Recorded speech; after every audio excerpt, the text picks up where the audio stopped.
Distinguished guests, colleagues, ladies and gentlemen, good evening. My name is Simon Gaskell. I'm President and Principal of Queen Mary University of London, and I have the great pleasure of introducing you to this evening's lecture, part of the programme of the Mile End Institute. At Queen Mary, we're rather proud of the Mile End Institute.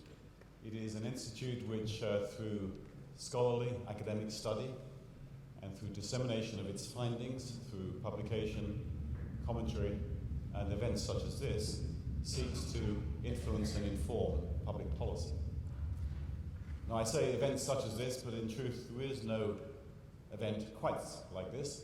This is the showpiece, the annual centrepiece, if you like, of the activities of the Mile End Institute, because we're celebrating the contributions and indeed the continuing patronage of Peter Lord Hennessy, who has been a guiding light for work such as that carried out by the Mile End Institute for many years here at Queen Mary. So it's a great privilege to have the annual opportunity, Peter, to thank you for your continuing contributions to the Institute and more broadly to the university and indeed to me personally. So I very much appreciate that opportunity.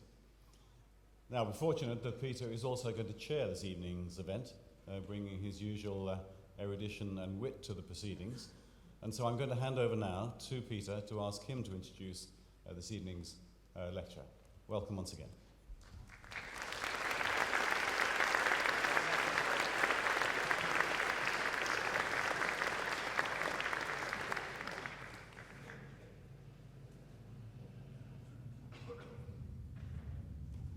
Thank you, Simon, for that very warm introduction. I'm truly grateful to Queen Mary and the Mile End Institute for this annual lecture. It's a great honour for me, and it's an absolute treat every time we get together. I should say, for those of you who are not used to this wonderful great hall, two things you should know about it. One is the noise that you hear is the underground. Do not be alarmed by it. Secondly, it is a great piece of political history, because in this very hall, on July the 26th, 1945, the count of the 1945 general election for the seats of Limehouse and Mile End was in here. So it was in this very room that Mr. Attlee realised for the first time he was going to be Prime Minister and lead a majority Labour government. So it's a special room, and it's very fitting that we should have lectures of this kind in this great hall. It's a pleasure and an honour too to introduce Michael Heseltine this evening. We first met in the spring of 1982 when he was Secretary of State for the Environment and was Minister for Merseyside in the aftermath of the 1981 riots, and I was a young journalist on The Economist. I remember it vividly. He picked me up one morning in Toxteth in his blue Jaguar. I'm pretty sure it was blue, Michael. No officials, no special branch protection, no officers of any kind, just the two of us, and he drove me around Liverpool explaining what he hoped to do to help regenerate the inner areas and indeed heighten and Kirby on the outskirts too. And later, Michael was joined by a busload of business people for a tour and an afternoon of exhortation and briefing.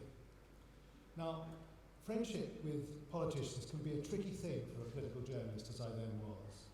But I like to think, Michael, that you and I did become friends that morning, and we've remained that way ever since.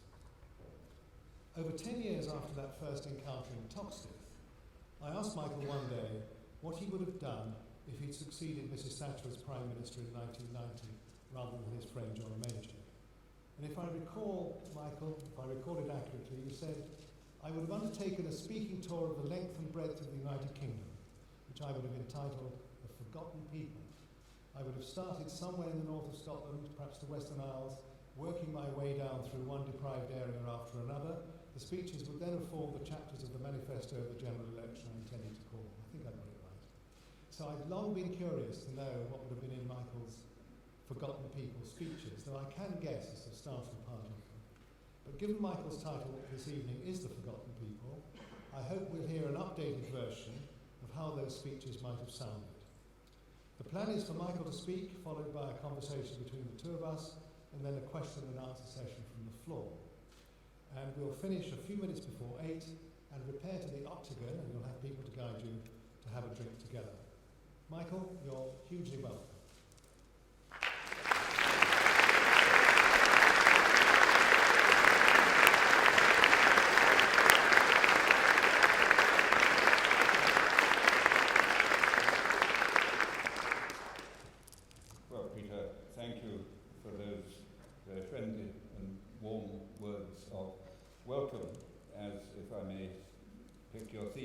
friend to another. I must say I had many thoughts as to what this evening would be like. There was one that never occurred to me, and it takes me back to my very early days in London, where I was the owner of a 40-bedroom hotel. And there were many problems with the hotel, but one of the most conspicuous ones is that the central line went underneath it. And as you explained about the noise of the tube underneath, I will never forget the experience of trying to book people into the New Court Hotel in Inverness Terrace. It was absolutely crucial that you got them to sign in and hopefully into their room before the whole thing began to bounce up and down as the underground went beneath. Well, this is noisy, but at least the building seems to have stood the strain of it rather well. But I do want to say thank you for inviting me and to recognise that the work of the Institute focuses on the connection between academic research and public policy and politics. And you couldn't be in better hands or under more distinguished patronage than that of Peter himself. His preoccupation with learning the lessons of political history is one, of course, that I share, and I hope to explore in some depth tonight. And indeed, of course, this part of London has been central to my political experience, and therefore it is personally a particular satisfaction to be back here. I want to return later to my connection with the East End and Docklands, both to express my pride in what has been achieved here, but in a way also to express my regrets for some things that I got wrong. As Peter has said, the title of this lecture is The Forgotten People. Theresa May, when she stood on the steps of Downing Street in July, having just accepted Her Majesty's invitation to be Prime Minister, spoke very emotively of the harsh reality of the consequences of each of us being different to one another. The consequences of being black rather than white, male rather than being female, young rather than old. And of course, she is right, and I commend her determination to correct that unfairness. It is only through doing so that we can achieve the one nation that I have campaigned for all my political life. But it is also true that our aspiration is held back by other things, not just our physical characteristics, our personalities or our beliefs. These things are important, but our backgrounds define our lives too, our childhoods, the people we associated with, and the places where we lived. These are issues that create and challenge our political philosophy and agenda. How we create better spaces for people to live, to grow, to learn, to play, to meet, to call home, and to say that word home with pride. Dissatisfaction and total disengagement with the place you live is a stark feature of parts of British society. And the recent referendum perhaps played some part in reinforcing that message. I don't mean a lack of pride in your city or your suburb. It is more local and more personal than that. There are communities, even streets, that combined together evoke no sense of pride. No pride in the architecture, no access to the people who can support you to get ahead in life, and no belief that you have a stake in your community and its future. And these pockets of low engagement and aspiration exist up and down the country. It is a problem that is seen in parts of London as much as it is in other towns and cities. But London, as the capital city, as the political heart of our parliamentary and administrative structure, helps to cause the problem. We are a very centralised democracy. I understand that if you live in concert on a deprived estate 250 miles away from the people that decide your future, that you become frustrated, lack hope, and ultimately become apathetic to it all. Many of the men and women who devise the policies that will shape your early years, your adolescence, your education, your life chances, your life itself, have never experienced your sort of life. But the truth is, never mind 250 miles away. If you were 2.5 miles away from the Houses of Parliament in one of London's deprived communities, your experience is likely to be much the same. So let us be frank.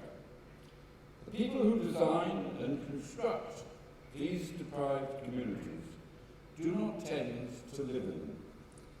As the years have gone by, there are long-term social drifts at work here, as those who could afford to choose have moved to the outskirts of the cities their forefathers built, reducing the reaction and interaction with the people who now live within them, to having a less of a stake in their success.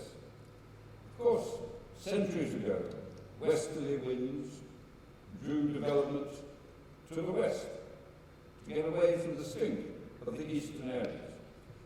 Different social drifts are at work today, but they have the same divisive consequences. Far too frequently, those that provide the day-to-day services for some of our most challenging communities do not belong to them. The people that educated the children, who tended to the ill, and who provided care to the frail, have moved away. They do not feel they have a share in the success of it. That is bad in itself, but it creates a whole separate conundrum. Most of you here will have had good social connections. Connections that in a myriad of social situations provide informal advice and guidance. There is a friend who can help you with your mortgage application.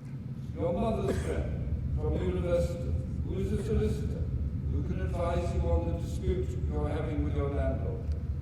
Your partner's aunt who is willing to explain how to start a small business. It is social interchange, the network of people we know from similar socio-democratic backgrounds. They make our lives simpler.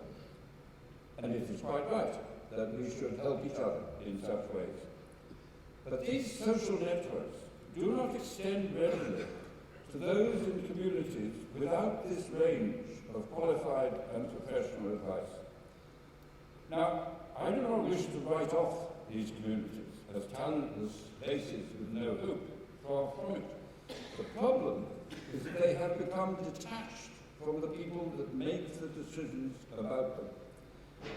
Victims of a century of centralisation.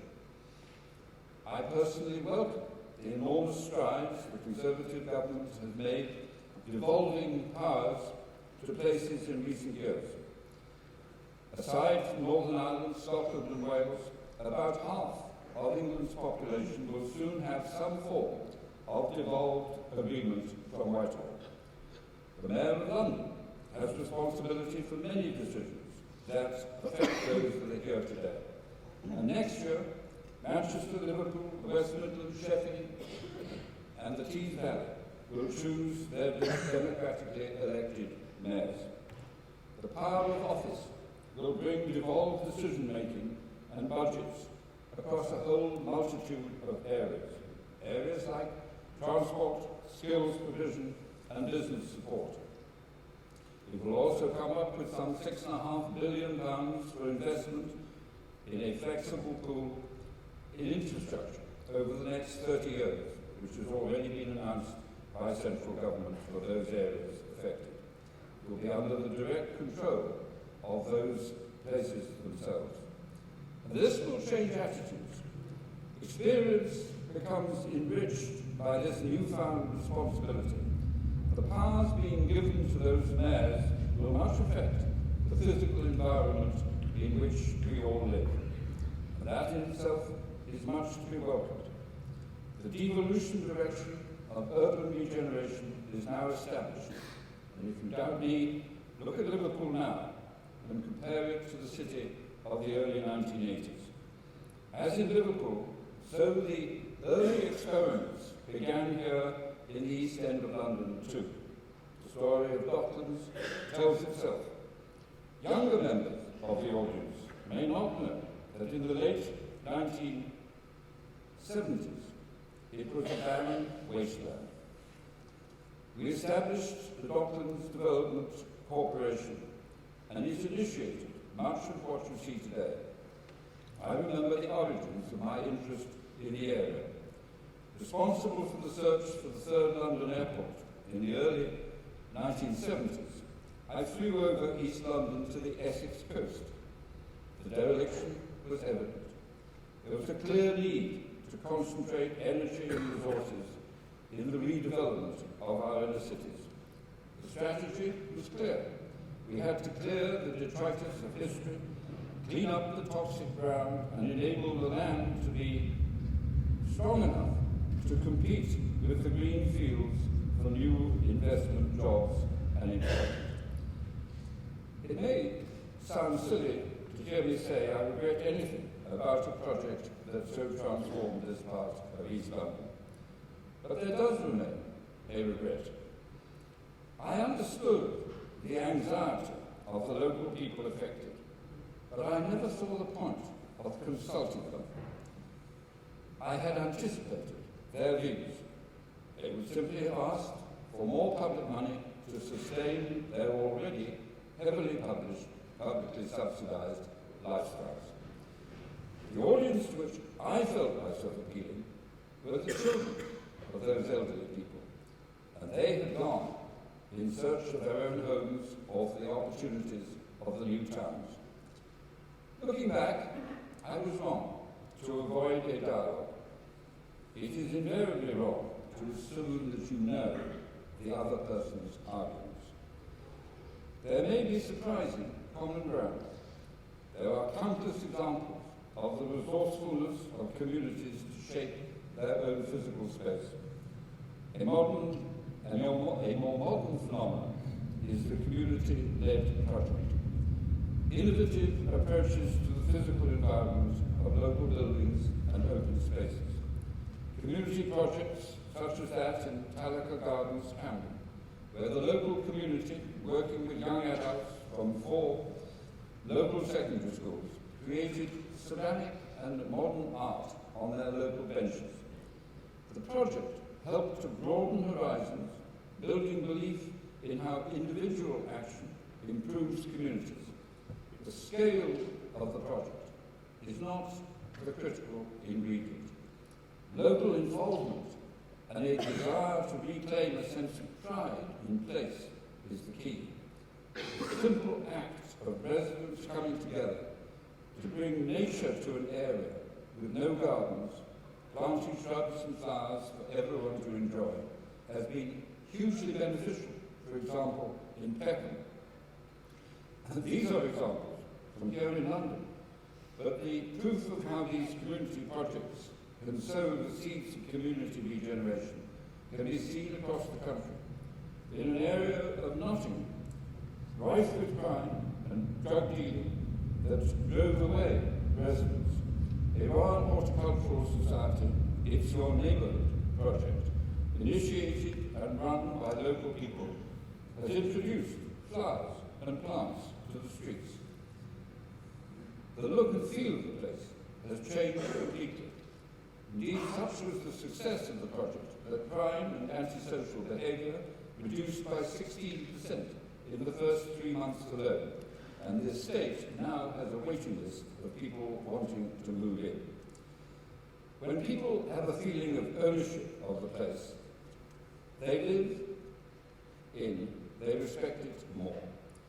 So the challenge is not just to reconnect those that design our inner city living spaces with the areas they created and built, but above all, to involve local people in the design itself. My experience in the 1990s, returning to the Department of the Environment, took on a dimension hardly present when I was there in the 1980s.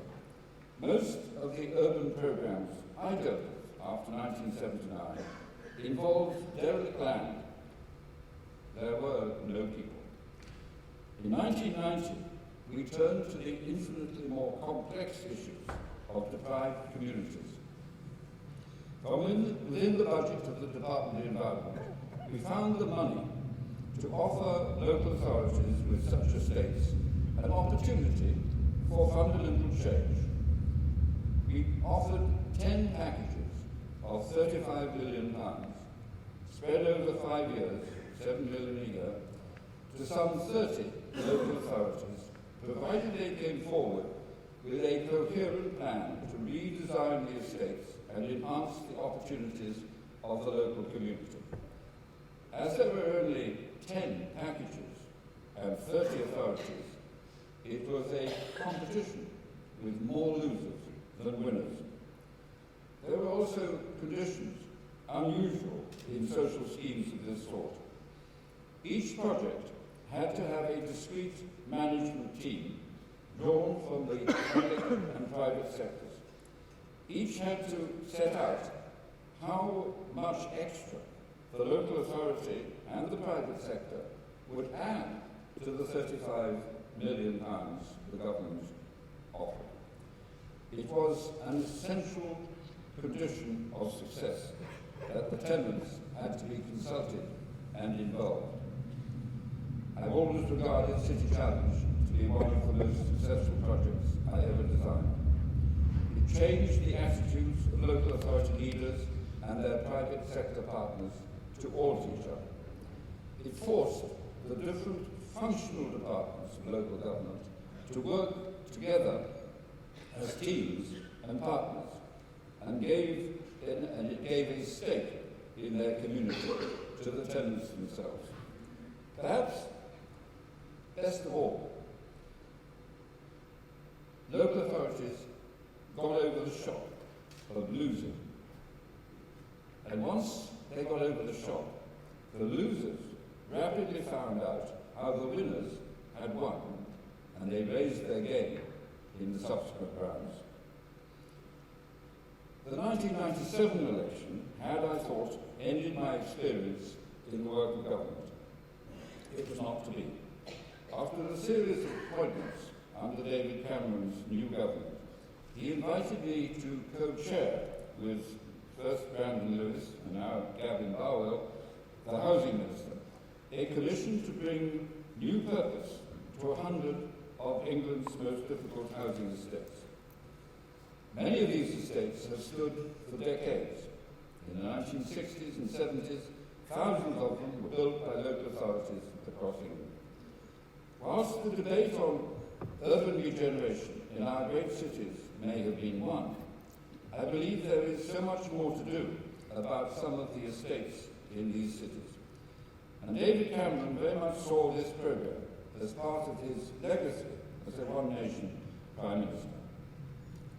Let me say something about the definition of such estates. Not all those selected are slums, although some are. Many are suffering the result of poor design, bad build, and undermanagement. So we didn't set out to choose the estates. They had to come forward and bid. We had a total of £140 million. Now that isn't enough in itself, but of course there were many other sources of funds, such as the Growth Deal funding, the New Homes Builders Fund, the Shared Ownership and Affordable Homes Programme, private sector rental guarantees, and of course, what the private sector would add itself. So it's not just public funds, but private too. The concept of gearing is now well established. Getting the private sector to co-fund investment projects, it would never be commercially viable for it to do on its own. Naturally, I look forward to this work continuing. David Cameron's purpose in setting up the Estates Committee was laudable in itself. The original concept envisaged new buildings, better design, and an improved environment. We have added 2 new initiatives to widen the purpose by revisiting some earlier work about the management of such estates. We want to establish the cost to society of maintaining existing policies of support. We want to explore the structure of such support. We also want to enter into a dialogue with tenants to establish their perspective of the policies that are being provided for their benefit. City Challenge taught important lessons in these areas. One more recent experience much informed these inquiries. I visited an estate in Birmingham with the Labour Council leader, Albert Ball. I was taken aback at how the key social services the people depended on were spread across the city, independent from each other. I gathered some of the people delivering these services together. Most of them had never met. And this reflected the dysfunctional nature of government departments. Whitehall had been replicated in the local authority community. One team dealing with health, another benefits, another training, and so on, all disparate from each other. The bus from the estate to the job centre cost the unemployed £2 to go each way. A whole existence designed for the individual functions of the central and local government, not the user or the beneficiary. It was this that much encouraged our determination to proceed with these new investigations. We have chosen 4 estates, London, Manchester, Durham and Liverpool, and we're working with those areas to establish, first of all, the level and cost of public money on them. A previous research pilot in the 3 London estates found that whilst they housed 7% of the borough's population, they accounted for over 20% of the borough's youth offending budget, 15% of income support spend, and 12.5% of job seekers' allowance expenditure. The do-nothing option is one of continuing costs to the public purse. We need to be sure we've got it right, and the tenants will have an interesting perspective. There is an underlying question. Is sufficient attention being devoted to the ladders of aspiration designed to open opportunities for improvement as opposed to just the amelioration of the existing circumstance? Let me make one important generalization. This is not a criticism of the countless men and women undertaking numerous tasks of carrying out the policies of local and central government, or their agencies, or the third sector, or many professional people involved. Without being exhaustive, it is obvious that apart from the Treasury, with the proper responsibility for expenditure, there are several departments with a direct interest in Whitehall. The Home Office, with its responsibility for policing, the Department for Education, with the responsibility for all education and for skills, the Department of Health, with its wide range of health and social care responsibilities. Each of these departments conscientiously devises and seeks to implement policies designed to cope with the problems that come within their remit. The question that thrusts itself forward is whether there is any coordination of all these streams of activity at an estate level? Do these people ever meet to see their work in the round? Gordon Brown's government attempted to address the issue with its total place pilot. The work proposed a citizen's viewpoint to join up services and remove the confusion people face in using them. The figures collected in those pilots proved that such a coordinated approach could deliver greater value for money. And much more vitally, they showed that outcomes for the individual could be improved with better health and well-being, greater employment chances, and reduced crime. The 2010 election prematurely ended that work.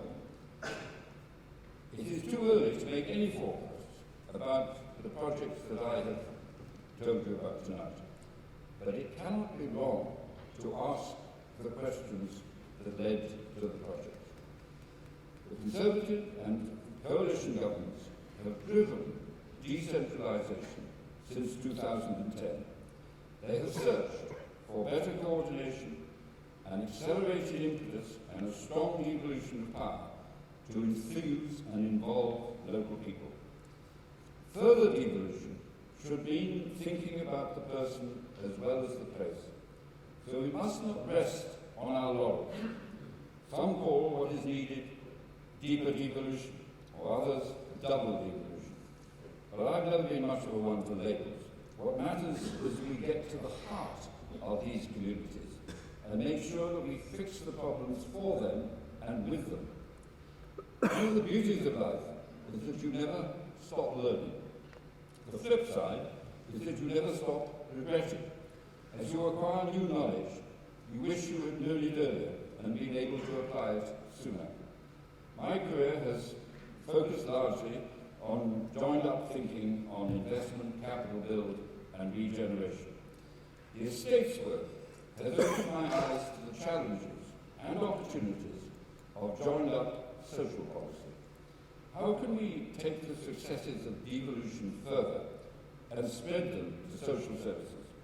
How do we take the principles we have applied to spending public money and extend them to the day-to-day support of the people who live in some of our most deprived communities? The government has made great strides in the right direction in the devolution of services. Take Greater Manchester's control of the National Health Service as an example. As well as giving local clinicians a say on the provision of health and care services locally, it has opened up the opportunity for a dialogue with the private sector on medicines and treatments. In so doing, it has attracted new inward investment. So a radical approach to devolution of social services can deliver not only more locally inspired services, but can also contribute to an industrial strategy. The Manchester example is one that I know is close to home here, as the Institute is undertaking an analysis of the effect of devolution on the Manchester City region. Tackling the consequences of deprivation in our most stressful communities is multifaceted. Solving these consequences via functional departments in London comes with its problems. My report, No Stone Unturned in Pursuit of Growth, rehearsed the vital importance of Whitehall moving away from siloed, departmental-based thinking. As the government continues to devolve powers to places, the importance of removing departmental ring fences rather than passing down specific powers and budgets to achieve the same outcomes will be important if we are to release and realise the advantages of empowerment. The same challenge is true at a local level. There is little point demanding control over decisions only for councils to replicate those silos locally. Devolution will keep happening, but let us be even more ambitious as we continue to coordinate investment to make our cities a better place to call home. Let us reach out to every community within them. And let us make sure that they're not just nicer places to call home, but places where your life itself is improved. And I don't just mean reliable bus services or regular bin collections or lower council tax, but access to join up services to support your caring responsibilities, your own health issues, and your education. The quality of life is much more than just a measured accumulation of individual services. So that is where I will end tonight. The Prime Minister called for policies that reach where others fail to penetrate. A significant test of the success will be measured in our deprived communities.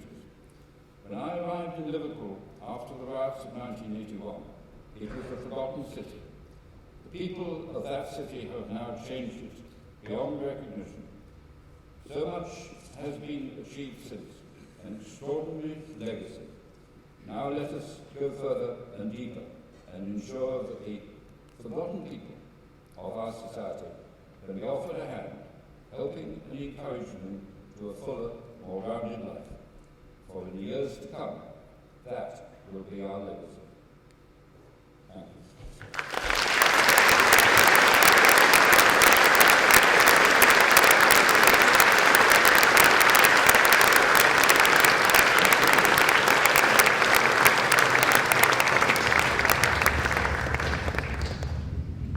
Thank you, Michael, very much for that great tour d'horizon. Can I begin by asking you a wider look-back question? Who amongst past political generations shaped your thinking on this subject in particular?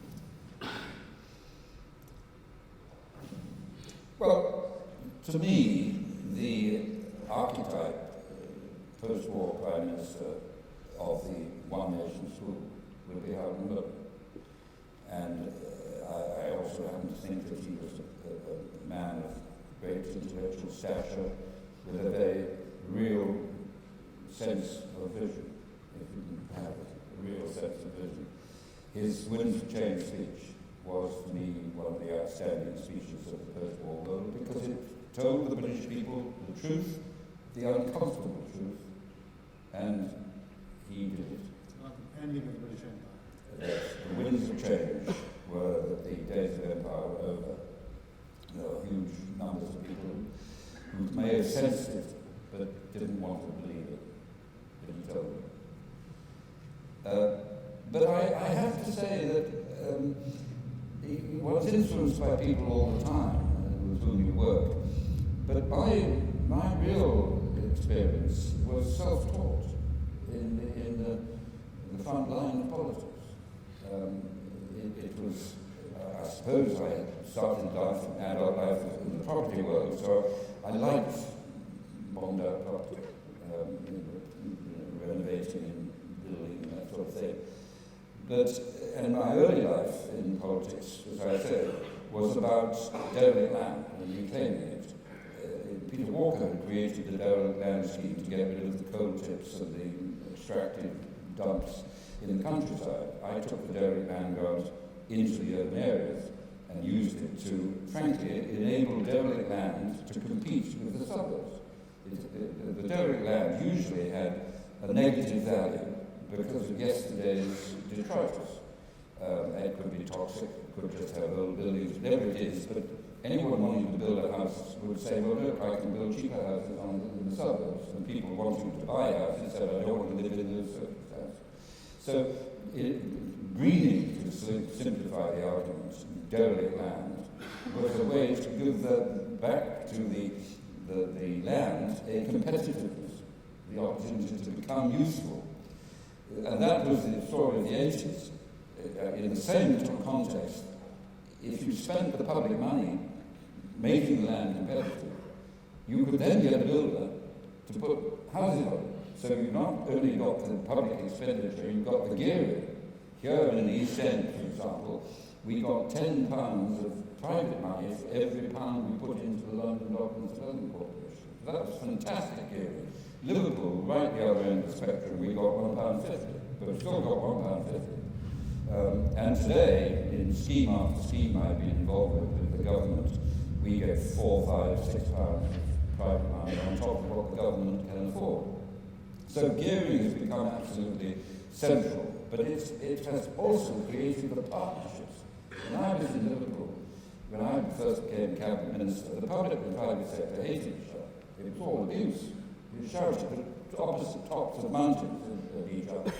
If you said, here's some money providing you cooperate, they come down from the mountaintops and they sit round the table and they suddenly discover they're Bill and Ben and become mates, got a common purpose, a common experience.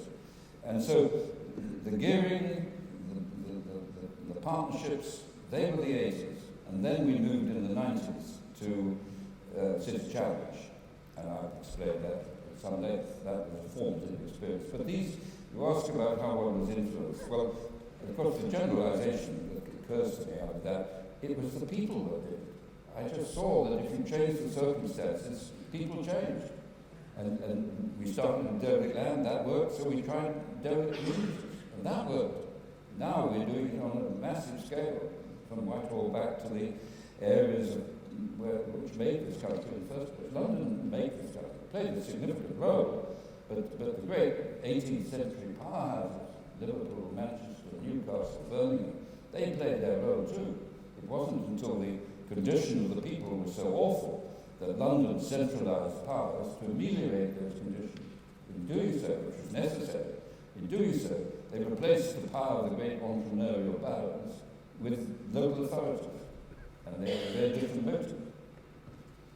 You've not mentioned one of your great political heroes, of course you didn't know, which is David Lloyd George. Well. I remember, it's the only time I've censored myself really as a journalist. I remember coming to see you when you'd been made Secretary of State for Defence, moving for Environment, and you brought this great portrait of Lloyd George with you from the government picture collection. And I said, you brought your hero with you. And he said to me, I'd be grateful if you didn't mention that in the piece, Peter, because you understand, but the Conservative Party will not. Well, it's a century this December since LG became Prime Minister and actually transformed the entire mechanics of government in the course of winning the Great War. And tell us why he's your hero, and what it is in the characteristics of Lloyd George, who Ken Morgan, our friend Ken Morgan, described as an artist in the use of power. Well, you know, I was born and brought up in Swansea.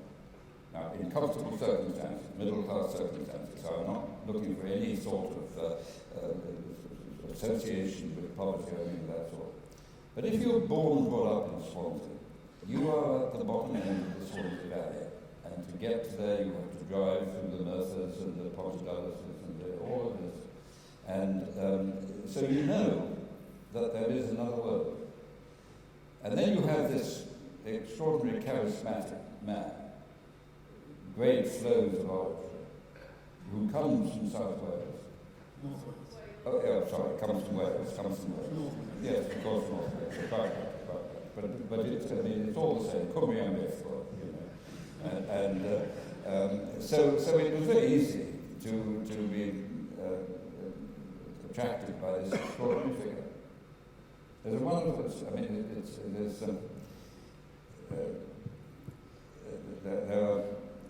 there's the story of Lloyd George, who entertained a serious international politician in Wales, and the overseas guy said, well, what makes this lad? He said, come with me. And he said, we'll walk up that hill. And they walked to the pastures at the bottom. And what happens here? Said the potentate. Well, here we rear the cattle, and we have the gardens and the fruit. Up there went a bit further. Pretty rocky, pretty rough going. What happens here? Well, here we have sheep, and we have the wool and the meat. That's wonderful. And by this time they were at the top of the mountain, and the wind was galing, and the rain was coming. And so, Mr. Lloyd George, what happens here? Here we breed men. Well, appeal to me anyway. Having watched you move from ministry to ministry as a journalist, I always thought you took an industrial strategy with you. Yeah. You always wanted to be Ministry of Industry and Production, whatever nominal task you had, defence, environment, or everything else. You had this inside your head, an industrial plan, an industrial strategy. And tell us a little bit about how you would do that if you made the premiership in 1990. If you can actually unveil across the entire piece the Heseltine strategy. Well, David Cameron gave me the most extraordinary and privileged opportunity to write a report called No Stone Unturned. And he gave me an official in each government department and a blank sheet of paper, and no attempt was ever made to interfere or censor anything that I said. Now, it's true to say anyone who had any knowledge of my background would have a fairly good idea of what I was likely to say, but anyway, this was an extraordinary privilege to have this, and you can see the way in which I would have perhaps operated. One of the recommendations is that there should be a committee led by the Prime Minister, which David Cameron actually established, but I don't think it got much credibility. But Theresa May has now created a major cabinet committee linking industrial and economic policy under her chairmanship. And without that, you will not make progress, because Whitehall is not geared to following a journey that is not clearly defined with their own remit. So, for example, you will not get the Ministry of Health thinking in terms of the pharmaceutical industry. To them, the pharmaceutical industry is the guy who produces the pills, and they want the price of the pills down because the health service buys them, and that's the view of the Ministry of Health. And you can understand it. If I was Minister of Health, I can see why that would be me. But the pharmaceutical industry is one of the world's most adventurous, most innovative, and absorbing of all the high-tech and research facilities of our universities and that. So building a successful pharmaceutical industry is very, very important.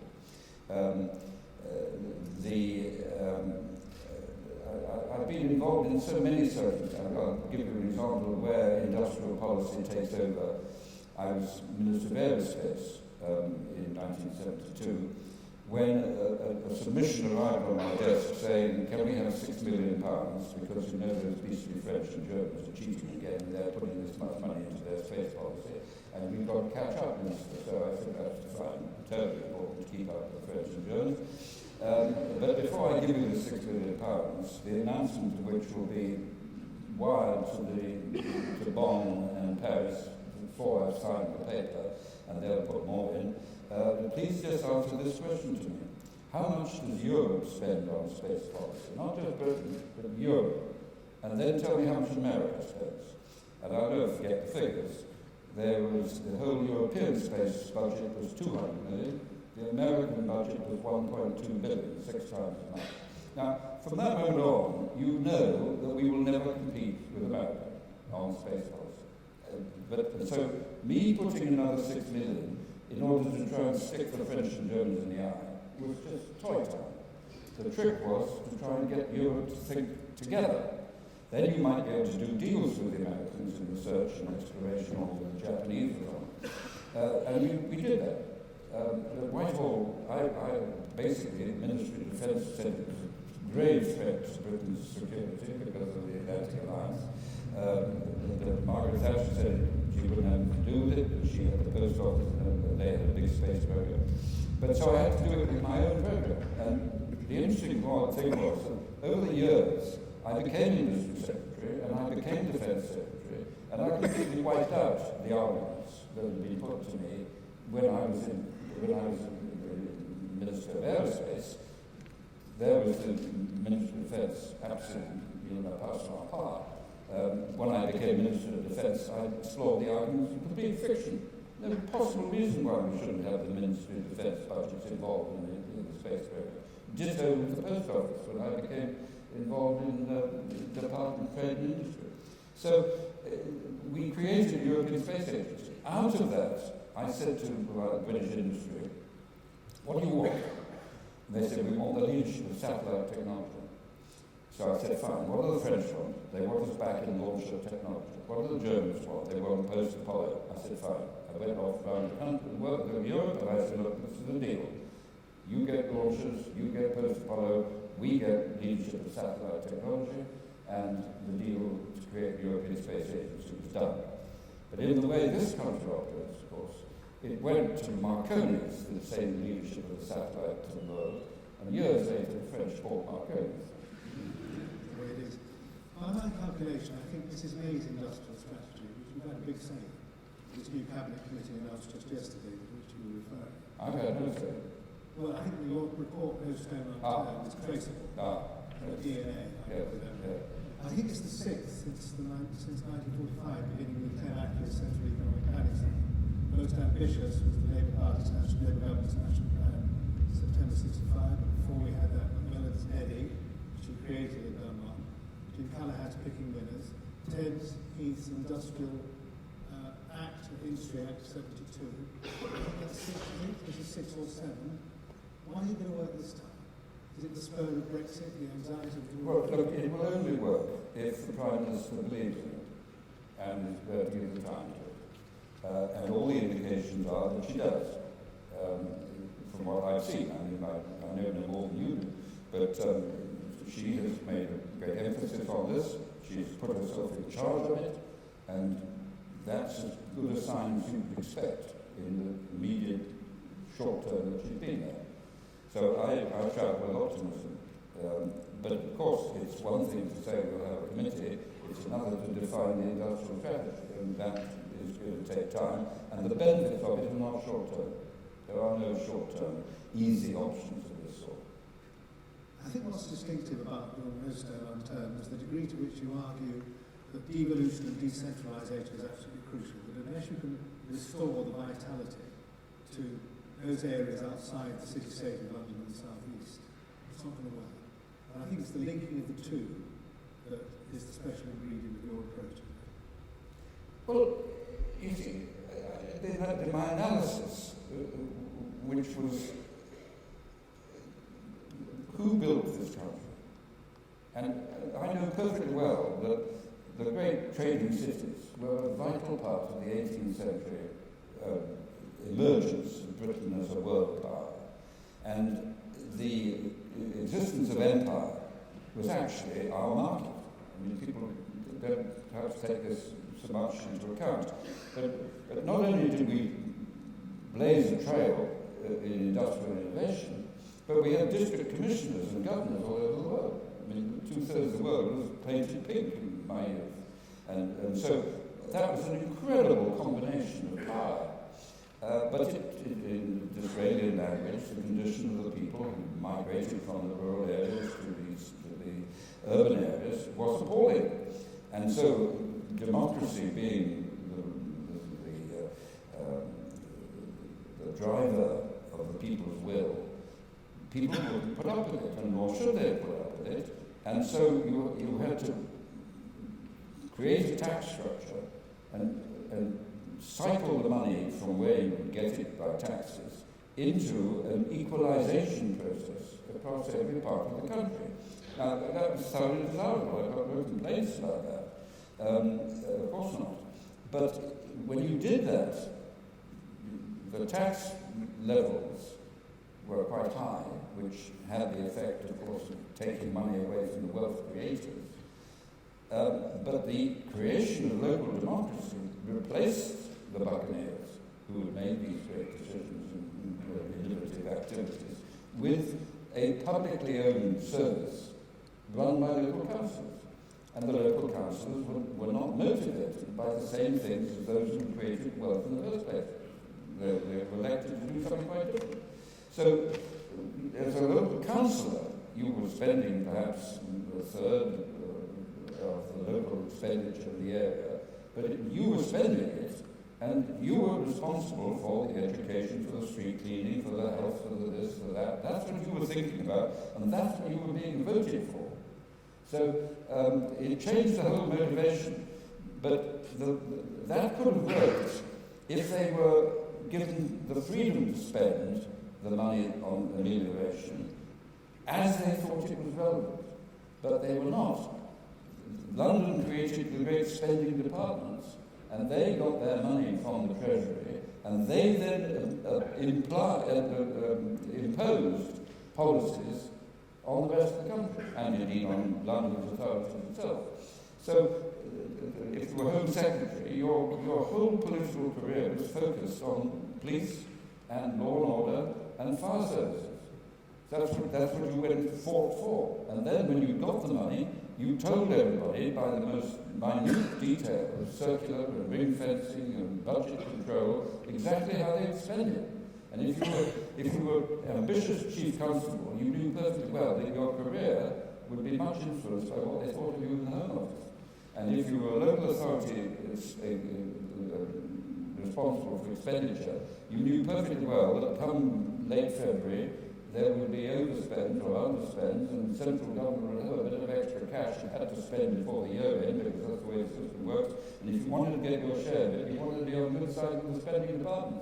So there was a complete circular process imposing Whitehall's will on the local communities. Now, a lot of very good things happened as a result of that. But the people who were the beneficiaries were not part of that process.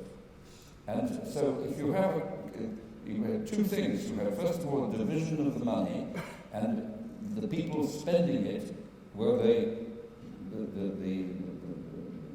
loyal servants of the spending departments. What there wasn't was a place-based assumption, either economically or, as I was saying, in terms of the more deprived council estates. And the Albert Hall meeting that I went to was very informative. I mean, there were decent, honourable people doing things, but they never met from different functional departments. And there was no effective voice for many of the tenant organisations. In some cases there are, but by and large, they're told.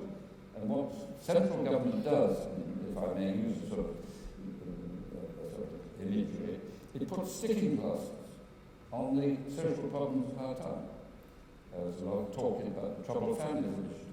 So you go for troubled families. But what I think you've got to do is to look at the place and all the problems of it and have a two-way dialogue coming up from the people who live there. And I think that the sticking plaster solution, dealing with the problems, whether it's drugs or crime or whatever it may be, doesn't spend enough time saying, look, we know these are the problems. It's very good to try and cope with them. But how much better if we could create a vibrant community which changes the whole atmosphere? But to do that, you've got to involve the local people. There's a subsidiary angle to all this. We seem to be organising our country in the name of devolution and decentralisation. Some places are going to be a powerhouse, other places are going to be clusters of counties. We have the question of Scotland, we have devolution to Wales and Northern Ireland as well. Do you not think, Michael, that we need quite a serious look about the patchwork approach that we're taking to devolution and decentralisation in terms of structures, as well as the revitalising point that you made? I don't, because I've lived through this sort of question for 40 years, and this country is brilliant at setting up commissions of inquiry. Let us examine this, that, or the other, and we'll bring a worthy paper in, and they will spend 18 months, by which time the political climate has changed, and the government is fighting for its life, or whatever it may be, or there's a new Secretary of State, all the sort of things that happen, and the steam goes out of it. So when I wrote No Stone Unturned, I said to myself, I am going to build on the existing frameworks. Now the government very sensibly has said we are going to respond to local demand as opposed to imposing. The interesting question about devolution in Scotland is whether it's devolution at all. Because what I think is a question worth asking, just to keep the temperature down, is whether it isn't just being replicated in Whitehall and Edinburgh. Whether Aberdeen and Inverness and Glasgow have really got the devolved opportunities that Manchester and Liverpool got is a good question to ask. Second point, there is a difference between in what you can achieve in the conurbations with their unitary boroughs and what you can achieve in the counties with their two-tier structures. So instead of spending a lot of time I spent quite a lot of time trying to move to unitary counties, which I still believe in, that would have taken up Parliament and blood. So why not just sort of say, okay, put the thing together, the existing structure, do the best you can, get what you can, hopefully get leaders elected for the whole foundation. Don't take any powers away from anybody, just offer them new powers and new money. And it's working. Already we've got a lot of the biggest cities have moved into the foundation elected leader model for next May, and there's dialogue going on in many different places about the same thing. So I think the art of the practical and the possible, in order to get the fastest progress, out of that will come maybe 2 or 3 governments from now. Somebody will turn to you, Peter, and say that we ought to clean all this up. And I'll be watching. 2 very quick historical questions before we open up. Your 1990 challenge to Mr. Thatcher. I think I'm right in saying that a wise old friend of yours, fellow cabinet minister in Mrs. Thatcher's government, said, Michael, don't challenge her, just wait. She'll lose the next election, won't be the natural successor of the Conservative Party, the Premiership will fall into your lap. I think that was the advice. Why didn't you take it? Because he said, he didn't quite say what you said. What he said was, you do nothing. You will be leader of the opposition in 18 months. And my reply was, I don't want to be leader of the opposition. Because that's what I would be. We have lost the 92 election. And with the poll tax and all that. And then I might well be leader of the opposition. But the Tories would have been out of power. And I had a house fight in 93. I had been out of office within 18 months. Because the Tories were going to go down after 92. The Labour government would have got rid of the poll tax. They'd been very popular in doing that. And Tony Blair would have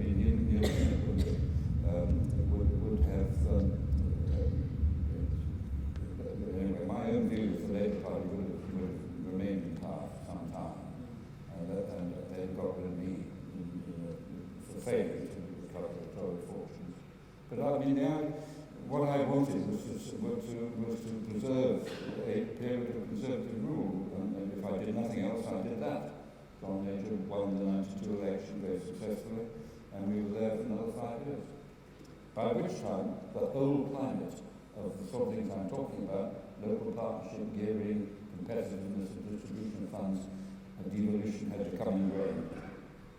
How much do you regret not becoming Prime Minister? Quinton Hailsham was asked that by Anthony Clare in a wonderful In the Psychiatrist's Chair broadcast, when he'd been so close to 63. He said, I don't regret it really, because I've known every Prime Minister to some degree since Arthur Balfour, and very few of them have died happy men. I thought that was a very interesting observation. How much regret do you have about that? Well, I've never spent any great time sort of regretting that, because I have a very happy family life, a very successful company which I'm chairman of, a garden which Anne and I created, and you can buy the book anytime now. And so I haven't spent any great time, but if you say to me, would I like to be Prime Minister? Of course I would. And like all of the new incumbents in the job, you think it will be better for you. Thank you. That's terrific. Let's open it up now. Would the lights come up a bit so I can see where they are?